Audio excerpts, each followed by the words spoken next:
Hey everyone, my name is Kira Hamilton. I'm a laundromat owner, and in this video, I want to talk to you about some of the misleading information I find online about laundromats as passive income or how to buy a laundromat with no money down.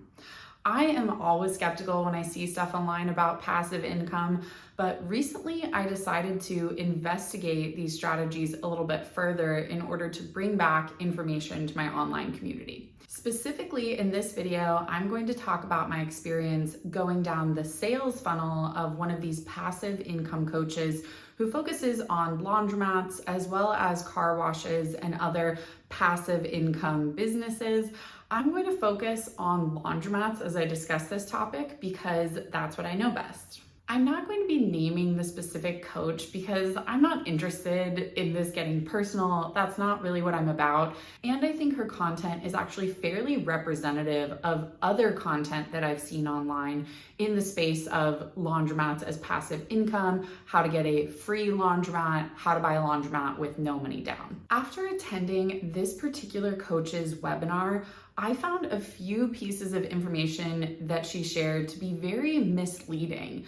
And overall, I felt that her content lacked the context and nuance that I believe is really important when you are educating people on something, and especially when you are asking people to spend money on something, which is exactly what she was doing. I'm going to get into the specific misleading information that I came across, but before I do that, I want to explain to you why I spent the time going down this sales funnel, why I think that passive income coaches and passive income programs can be really problematic, and why I don't even like the phrase passive income. But hey, maybe you don't care about that. You just want to get straight to the point. I totally understand. So I've included timestamps in the show notes so you can go and skip ahead. So recently, I've been seeing a lot of content pop up on my Instagram and YouTube about how to get a laundromat for free or how to get a laundromat with no money down. A lot of times these posts are using the phrase passive income, which is always a red flag to me. In my experience, people who use this phrase are often trying to sell you something like a course, or they are the people who are consuming the content of the people trying to sell you a course. You know who I rarely hear use the phrase passive income? People who own businesses. For me, owning a laundromat has not been passive. There are different types of laundromats that require different amounts of time and effort from the owner, and I will get into that later. Okay, so I'm seeing this content pop up for a while, and I start to think maybe before I keep being too judgy, I should actually do my research on this and see what people are talking about. I have an idea of what they're talking about, but maybe I should dive a little bit deeper. I don't know every single thing about the laundromat industry, and if there is a legit and reasonable way to get a laundromat with no money down, then I'm curious to learn about it. I sign up for one of these free live webinars. I fill out the intake form, and what do you know? There's one happening the next morning at 9 a.m. Great. I get on the call the next morning, and I'm actually pretty surprised because I'm like, oh, there's like over 300 people in this chat right now. The coach comes on, and one of the first things she says is, this is a live webinar. This is not pre-recorded. I'm absolutely live with you right now, and I'm going to be answering the questions that you have at the end. I'm going to make sure to stick around and answer everyone's questions. And there's this big flashing live button in the corner of the screen. So they're making a really big deal out of it, right? And then when it comes to the end and it's time for her to answer questions, she's referring to people and questions that aren't even in the chat or the Q&A section. I put several questions multiple times in both the chat and the Q&A, and she never referred to them. So this was clearly a pre-recorded webinar that she was trying to pass off as a live webinar. And one way that I think she gets people excited about these webinars is you sign up and then, oh, look, there's one the very next morning, right? And so you feel the momentum going, you're excited to go to it the next day. But really, this wasn't a live webinar, and that's fine. You don't have to do live webinars, but don't tell me this is live. Don't make an extra point of it and tell me that you're going to be answering my questions at the end if you're not planning on doing that. Strike one. After this webinar, I still really wanted to learn more because I had specific questions about the strategies she discussed that I genuinely wanted to hear her responses to. So I sent her a message on Instagram asking about doing a one-on-one call with her, and I get a response from an AI bot directing me to a link to learn more about her mentorship program. So I fill out the intake form and I schedule a call for a couple hours later with someone from her team. And on this call, this guy, goes on about what her mentorship program looks like, how it works. And I tell him, I'm like, hey, I actually already own a laundromat. I'm not interested in the full mentorship program, but I would really love to schedule a call with the coach, just a one-time call, and I'm more than happy to pay her hourly rate for her time. And he's like, no, she doesn't do that anymore. You can't do that. You just have to sign up for the mentorship program, which was like $1,000. I was like, okay, well, I'm not going to do that. Again, I already own a laundromat and I just sat through this webinar and I found several pieces of information in there that I thought were quite misleading. Maybe there's something I'm missing or misunderstanding. Would she be willing to have a call with me? Again, I'll pay her for her time to clear up this potential misunderstanding. No, she doesn't do that. You can't do that. Okay, well, will you just send her a message letting her know I've made this request? No, I'm not gonna do that. So whatever. I try other ways to get in touch with her through YouTube and haven't heard anything back. Again, I'm going to get into the specific information she shared that I found misleading, but first I want to talk about why I think passive income coaches and programs in general can be problematic. But again, timestamps are in the show notes if you want to skip ahead. So you've probably seen an ad or a post at some point when you've been online about passive income, whether it's related to laundromats or car washes or drop shipping or some other form of what people are calling passive income. Why do I think this is problematic? I think a lot of people are struggling right now, honestly. I think there have always been people who have struggled in this country for one reason or another to make enough money to have their basic needs met and to be able to meet the basic needs of their families. There are a lot of people working long hours at difficult or even dangerous jobs and still not making enough money to really get by, let alone live a fulfilling life. I feel so privileged to live the life that I have. I have experienced certain times in my life where I faced some degree of economic uncertainty, but I've never had to worry about things like shelter or food. And there are people out there, honestly, working a lot harder than I am, a lot more hours than I am, for a lot less pay. People who are experiencing actual financial hardship.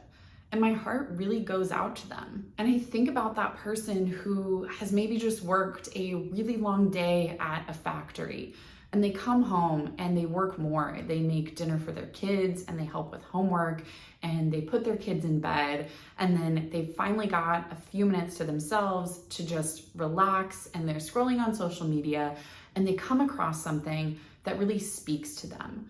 Someone who hears them, who understands their struggle, and who says, I can offer you a better way. Someone who says, you don't need extra time or extra money to create a passive income stream that will generate you thousands of dollars a month. Of course that's going to sound appealing. Why wouldn't it?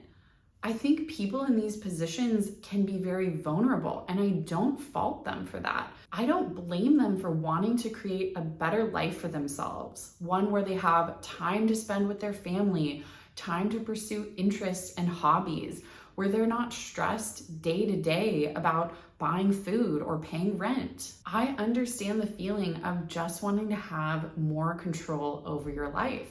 And that's a big part of why I bought a laundromat. It was part of my larger plan to create a life that I was living more on my own terms. But I think when you really want something, it can be easy to overlook the potential obstacles in your way and the parts of the plan that may not be realistic.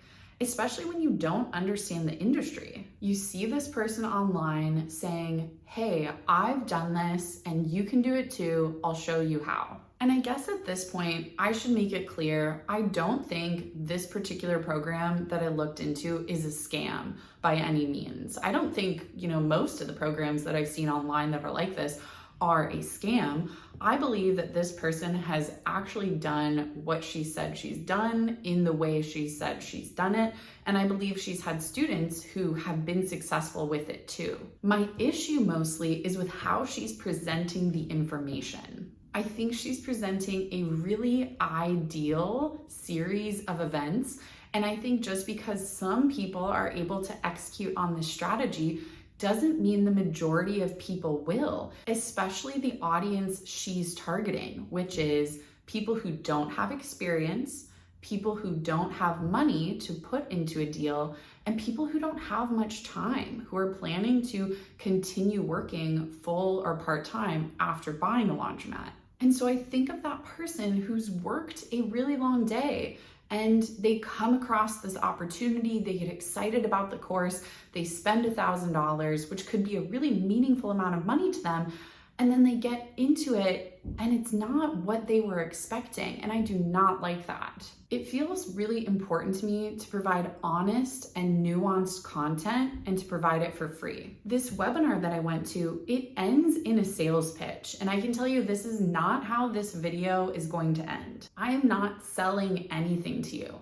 There are two ways I can make money off this content, off this channel. I could monetize it, which I haven't done as of yet, but I might in the future. And it is a way that I get referrals for people who are looking for financing to buy businesses. But you will not catch me selling a course on this channel. It's not that I think it's a bad thing to do or that every course out there is useless. I'm just personally interested in offering as much information as I can for free because I'm honestly really skeptical of the value of these passive income courses. So let's talk about this whole passive income thing.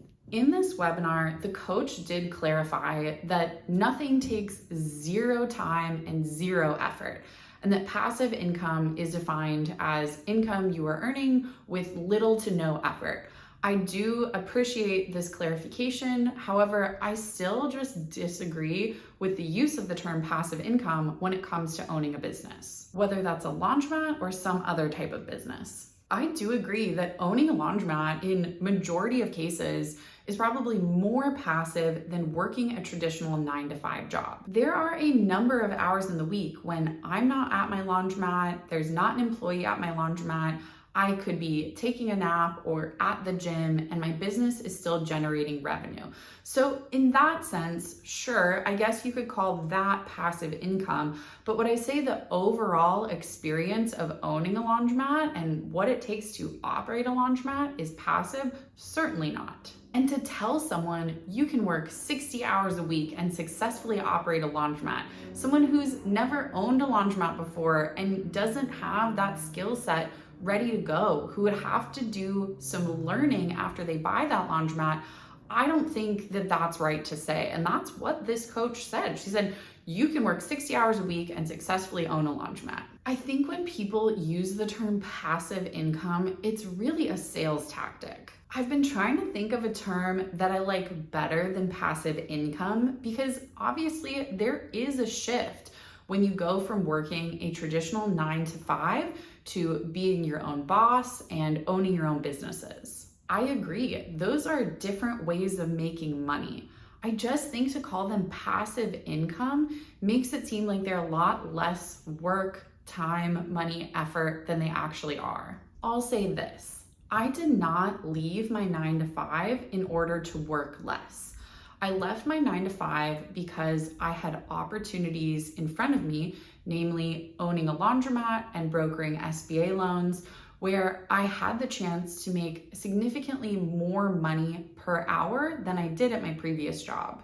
These opportunities also gave me a lot more ownership over my time, which has significant value in and of itself to me. And that's really how I advise people to think about business. Not how can I make money doing nothing, but how can I make more money per hour of my time And how can I make that money in a way that allows me more control over my time? I absolutely believe that owning a laundromat or some other kind of business can totally be part of a plan to create financial freedom, to not have to work for someone else again, to just work for yourself and have more control over your life. I'm very happy with my decision to buy a laundromat.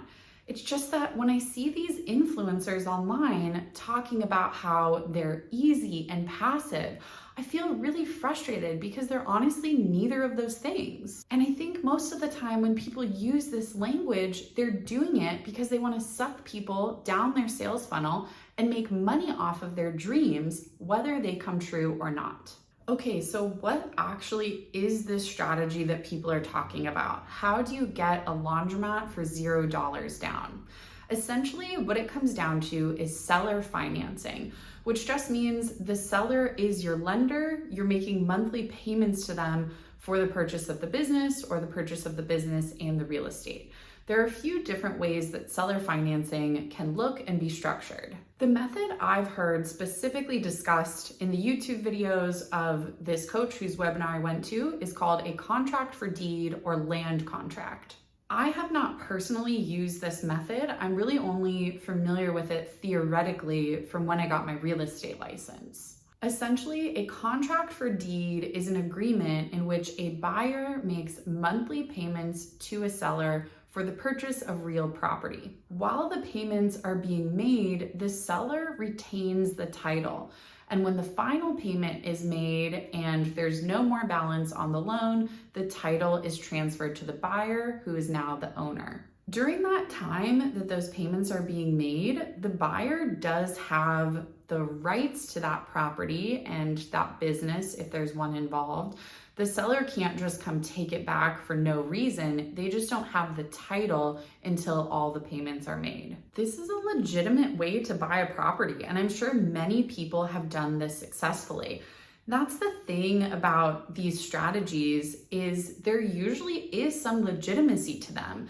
Again, the issue that I have with this strategy isn't that I think it's a scam or I think it's all fake. I just don't think it's being presented in a realistic way that will really work for the audience it's being presented to. Again, people who don't have experience, people who don't have money to put down, and people who don't have a lot of time. With a contract for deed, there are definitely benefits to the buyer. You don't necessarily have to put down a down payment. A seller may request that you do, but it's not necessary. And you don't have to go through the standard approval process of a bank or a non-bank lender. The seller is your lender and they can decide who they want to lend to. But the claim that there is no risk to the seller in seller financing is simply not true. And I'll discuss this more later on. Another important piece of context, which I haven't seen come up in this coach's content, is that a contract for deed can only be used when there's real property involved, meaning you've got real estate or you've got land involved. That's simply how this contract works. You can't use it to just buy a business. Sometimes businesses are sold along with the property if the same person owns both or two people want to sell them at the same time. But a lot of times businesses are sold separately from property. And I think this is just really going to depend on the market that you're in. So for example, where I live in the Bay Area, a lot of laundromats and just small businesses in general for that matter are sold separately from the real estate. So the business is leasing from the real estate. In this case, a contract for deed isn't going to work because that's simply not what the agreement is about. However, you can still use seller financing. It just wouldn't be in the form of this type of agreement. You can come to an agreement with a seller and have an attorney draw up the paperwork. Seller financing can happen at really any level. You can do 100% seller financing. In SBA loans, I typically see 5 to 10%, but it can really be any amount that you and the seller agree to. So there are a couple of different ways that seller financing can be structured. These differences were not explained in the webinar, but essentially whether it's a contract for deed or just a more maybe traditional seller financing agreement, what this strategy comes down to is you are getting the seller to 100% finance the sale of the real estate and the business or just the business. You are not making a down payment to them, you're just making a monthly payment to them for a specified period of time. So here's what I'm wondering. A big selling point of this strategy is that you don't need a lot of time to pull it off. The coach in this webinar literally said you can work 80 hours a week and still be successful with this strategy. The other big selling points are that you don't need to put any money down to do it, and it will instantly generate you passive income. One of the things that she emphasizes when you're looking for a laundromat to buy is looking for one that has multiple machines out of order and a property that's in some level of disrepair. And I think what she's getting at here is finding a motivated seller, and that could be someone who's not interested in putting time and effort into the business anymore. And that could be why they're willing to do 100% financing with no money down. They want to get rid of this business. But if they want to get rid of this business, how good of shape do you imagine it's going to be in? I'll tell you this, I would only do 100% seller financing in two situations. One, I was selling to someone I really trusted, like a family member, who I really wanted to help get into the industry. Or two, I am desperate to get rid of my laundromat. I don't think I can find someone to buy it who's willing to pay cash or put some level of money down, or who can qualify for financing. There would have to be something pretty wrong with my laundromat or a really extreme going on in my life for me to be willing to do that, because I'll tell you, laundromats are hot these days. There are a ton of people out here who want to buy laundromats and who can pay all cash for them. I'm certain you can find sellers out there who will do 100% financing for the sale of a laundromat. I just don't know how many there are. And the people who are willing to do that, how good of shape are their businesses in? And if they're not in that good of shape, how feasible will it be for someone working 80 hours a week to come in, make improvements, and operate it? Really, to make this strategy work as it's being presented, you would need to find a laundromat that is profitable enough and problem-free enough that it would be worth you signing a contract and taking over the monthly payments. But it also only takes 20 to 30 minutes of your day, which is what this coach says it takes to operate a laundromat. However, it's not so profitable enough and problem-free enough that the current seller doesn't want to just keep it or sell it in a more traditional way and get more cash up front. Rather, they want to sell it to you for no money down and take on the risk, because yes, there is risk of 100% seller financing. This just seems like a real unicorn to me. I think it's a lot more likely that you either get 100% seller financing, but you end up needing to put quite a bit more time than 20 to 30 minutes a day, at least in the beginning, to get it back into good condition, and probably more than that just over time in general, as well as you'll need to put some money in to make improvements. Or you don't get 100% seller financing, you need to put some level of money down, but you're able to buy a higher performing, better functioning laundromat. Let's get into 3 specific claims that were made during this webinar that I think at worst are just untrue and at best are very misleading. Number 1, laundromats are recession proof. Not recession resistant, recession proof. The explanation for this was people will always need to wash their clothes, which I agree with. Even if I was unemployed and super broke, I would still find the money to go wash my clothes at a laundromat if I didn't have a washer and dryer at home. However, what this statement is completely overlooking is that there are different types of laundromats.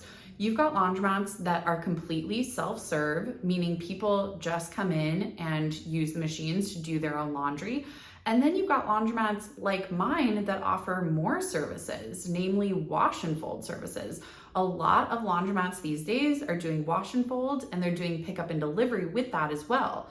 For my laundromat, wash and fold and dry cleaning consistently make up 50% of my gross revenue, and most of that comes from the wash and fold. Think about it. Wash and fold is a luxury service. If you want to come and do a regular 15-pound load of laundry at my laundromat, you can do that for about $6.25. That same load of laundry using my wash and fold service is almost $40. Personally, if I lose my job and the economy is bad, I'm probably not going to keep spending money on wash and fold. I may downgrade to self-service. There are, of course, ways as a laundromat owner that you can respond to changes in the economy and in how people are spending their money. If you're seeing significantly less wash and fold orders, you could cut back on your attendance hours. There would be consequences to that, perhaps. If you have less attendant hours at your laundromat, that's less time that you have someone there keeping the place clean and responding to customer issues. So it's not without consequence, but there are ways you can respond to getting less wash and fold revenue. However, saying laundromats are recession proof totally skips over this very basic fact about how laundromats have different sources of revenue. Some of them are likely to be more impacted by a poor economy than others. I think laundromats are very recession resistant businesses, a lot more recession resistant than other businesses. Even with a wash and fold service, I do think that's more recession resistant than maybe some other types of luxury or higher end services, but it's not recession proof. And it's really important to assess a specific laundromat and where it's getting its revenue from when you're assessing your risk and the amount of time it's going to take from you as an owner. This coach also said, just as a quick side note, that laundromats are open 24/7. Not some laundromats are open 24/7. Laundromats are open 24/7. Not true. Not all laundromats are open 24/7. Claim number 2. Laundromats only need 20 to 30 minutes of attention a day. This claim was made in the context of also saying you could be working 60 or 80 hours a week and be successful with this strategy and successfully operate a laundromat. Girl, what the f are you actually talking about? That does not make any sense. You're telling me that someone could be working over 11 hours a day on average and be successful with this strategy and successfully operate a laundromat. Is it possible? Sure, a lot of things are possible, but is this the information you should be putting out to people who don't know any better? I personally think not. She says it takes just 20 to 30 minutes a day. You go in, sweep, fill up the change machine, maybe pick up a soda bottle someone left behind, and then that's it. You've got yourself a laundromat. And she says, if you don't have the time to do this or you don't want to do this, you can just hire someone to do it. I don't care who's doing the work, because she's not even saying it's 20 to 30 minutes of your time as the owner and you have great employees in place doing the rest of the work. She's saying it just takes 20 to 30 minutes of work a day. You can either do it or you can pay someone else to do it. 20 to 30 minutes a day to own a laundromat? I am working under the assumption that you don't want a shitty laundromat, but maybe not everyone agrees with me. Maybe some people are okay having a shitty laundromat. Is there a laundromat out there that truly only takes 20 to 30 minutes of attention a day? Sure, I'm sure there is. But is it the norm? And is it fair to set that expectation for people, again, who have never done this before, who don't know any better? I don't think so. When you're talking about the amount of time and energy it takes to operate a laundromat, again, I go back to it's really important to provide this context that laundromats can look very different depending on the services they provide. I do think if we're talking about just a completely self-serve laundromat, you can be on the lower end of the spectrum as far as how much time it takes from you as an owner. In a typical week, I spend 7 to 10 hours either being there physically or working on it remotely, which honestly to me is a great deal based on the amount of money I'm making off of it. It's true, my laundromat would require a lot less attention from me if there wasn't this wash and fold component. But I can think of multiple examples of things that have come up that would have existed if my laundromat were simply self-serve that have taken up my time and attention. First off, let's talk about the cleaning. Laundromats can get dirty super quickly. You've got the public coming in and out. And depending on what kind of neighborhood your laundromat is in, this might be more of an issue than other areas. But I think even in nicer neighborhoods, like my laundromat's in a pretty chill neighborhood, it still gets dirty. So when you come in, if you're gonna sweep, mop, clean the lint trays, clean the detergent trays, and clean inside the machines, because if you don't do that frequently, they can start to smell bad.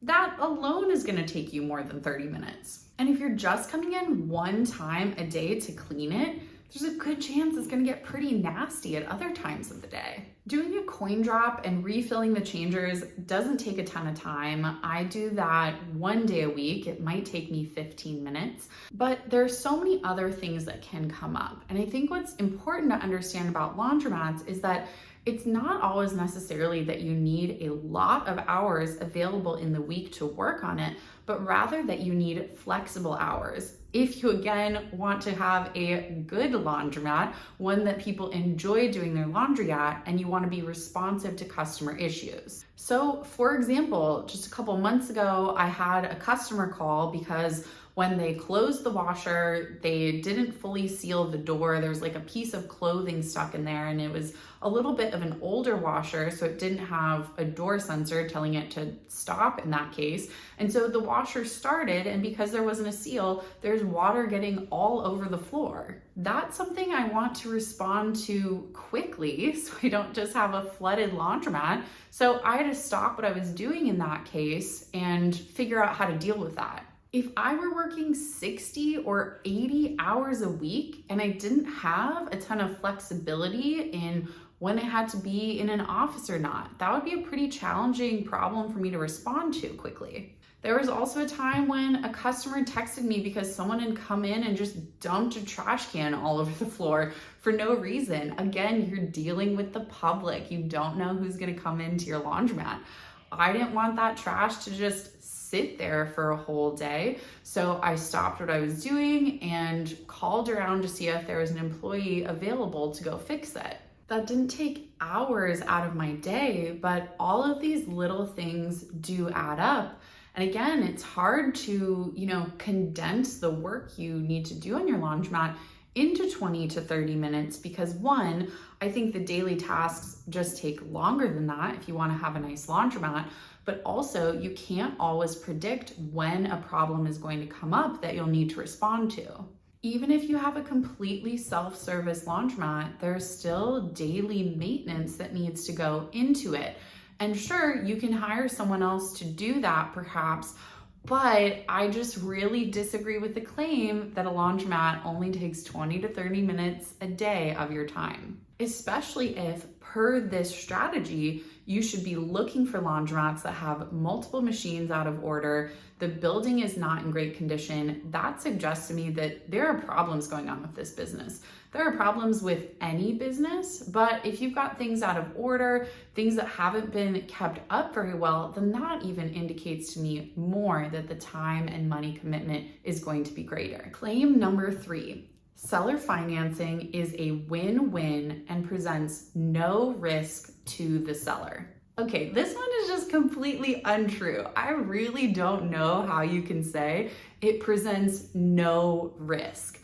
I'm fine with you saying there are benefits to the seller. I think that there are some. I'm fine with you saying even there's little risk, but to say there's no risk, come on now.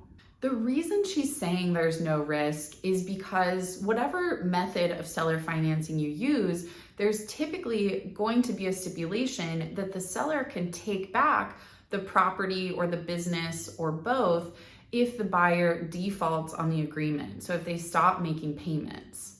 And this is true, but that doesn't mean there's no risk involved. Let's say I sell my laundromat using 100% seller financing to whoever, right? They take over the business. They've never owned a laundromat before, and let's just say they don't do very well. They tank the business. They're not good with customers. They're not responsive. My wash and fold service goes way down. People go find other services to use. The laundromat is a mess. People go use other laundromats for self-service. The buyer can now no longer make these monthly payments to me. I take back the business. Okay, now I've got a pretty shitty business on my hands. That's a lot of work for me to go back and rebuild that goodwill, get back those customers I lost, maybe get back some employees that I lost because they didn't think the operations were very good, right? Maybe the person who was running it wasn't taking care of the machines. Maybe there's now more of an expense for me on top of that. So I don't know how you can say that seller financing has no risk. I do think you can say there are some benefits. To be honest, I personally don't think the benefits outweigh the risk, but they may for someone else. For example, if you are using seller financing, then you're avoiding a big capital gains tax that you would otherwise have from receiving a large lump sum payment for the laundromat. Another benefit could be, and this is not what this coach was saying because I don't think it fits in with the picture she's trying to paint, but another benefit of 100% seller financing would be that you could use it to sell a laundromat that would be difficult to sell otherwise. Like maybe it's in a state of disrepair, it's not in good shape, it needs all new machines.